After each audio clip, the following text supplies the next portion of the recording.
Just don't get too far and I'll be right. Deuxième édition, comme son nom l'indique, donc il y a une première édition et au cours de cette première édition-là, les ingénieurs ils se sont retrouvés et avec des partenaires, des acteurs de développement, comme le disons, donc les pouvoirs publics, les représentants des pouvoirs publics, des sociétés du secteur privé, mais aussi des institutions de formation, donc les universités. Et au-delà de ça, de ces retrouvailles, c'était aussi une première.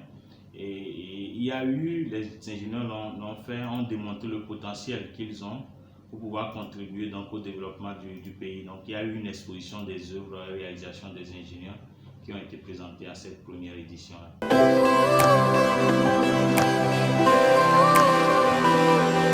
Cette deuxième édition vient comme sous forme de confirmation et nous allons faire, il y a des innovations à cette deuxième édition.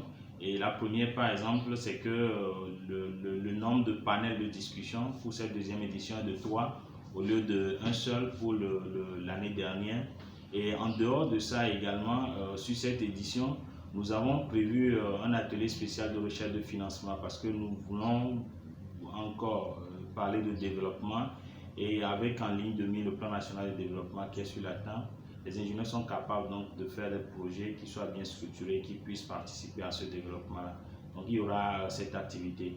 En dehors de celle-là également, il y a pour cette édition, nous avons prévu des consultations gratuites, à l'endroit donc du public, afin que les gens viennent avec les problèmes qu'ils ont pour les constructions d'habitation et les problèmes qu'ils ont d'électricité chez eux, les câblages réseau qui ont été mal faits, ainsi de suite, et les problèmes qu'ils ont en termes de projets de développement ou bien de transformation agro-industrielle, etc., etc. Donc dans les divers domaines qui touchent à la technologie, et donc il y aura des consultations pour les gens qui ont évidemment ces projets-là, pour qu'on puisse les aider à réussir donc, dans la réalisation de leur projet.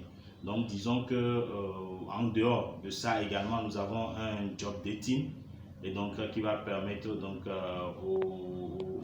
au moment où on faisait la première édition de la JNI l'année dernière, quand on est sorti de notre assemblée générale, nous avions à peu près autour de 180 ingénieurs qu'on connaissait qui étaient recensés. Aujourd'hui, nous sommes à plus de 500 ingénieurs qui sont enregistrés dans une base de données, qui est la base de données sur laquelle l'Ordre national des ingénieurs est en train de fonctionner.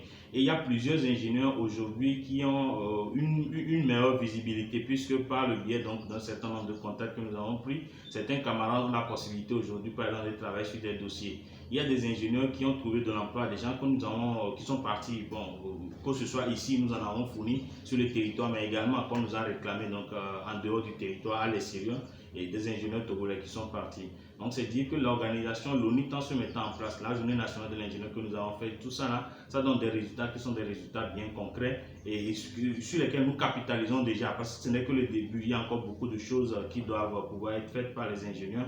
Et donc cette deuxième édition va nous permettre donc d'accentuer le travail ou d'accentuer la place ou la présence des ingénieurs dans l'esprit de la population togolaise, mais pas seulement de la population. Nous avons les pouvoirs publics, comme l'avons dit, nos autorités. Nous avons également le secteur privé, les entreprises du secteur privé.